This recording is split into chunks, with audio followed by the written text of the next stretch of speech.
সকলোৱে নমস্কাৰ গ্ৰহণ কৰিব। নিজৰ জাতিক ভাল পোৱা মানে আনৰ জাতিক ঘৃণা কৰা নুবুজায়। যদি মই কওঁ মই মোৰ আইক ভাল পাওঁ, তেন্তে কি ইয়াৰ অৰ্থ মই অইনজনৰ মাতৃক ঘৃণা কৰোঁ? কেতিয়াও হ'ব নোৱাৰে।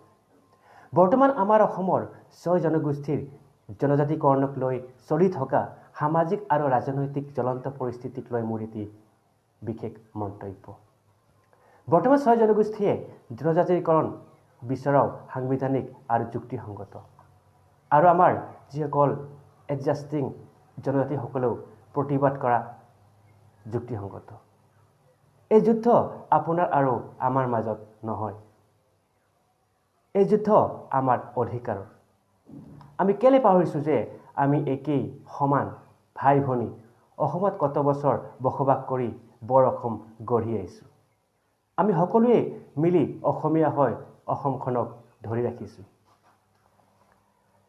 অসমৰ ভৱিষ্যত যুদ্ধ আৰু কাজিয়াৰে সমাধান হ'বনে? বৰ্তমানৰ যি উত্তাৱল পৰিস্থিতি, এয়া আমাক সোঁৱৰাই দিছে যে অসম আৰু বিদেশী চৰণীয়া পথাৰ হ'বলৈ বেছি দিন নাই।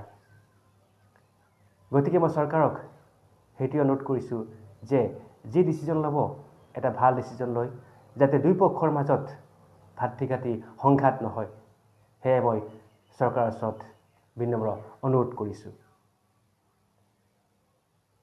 ধন্যবাদ।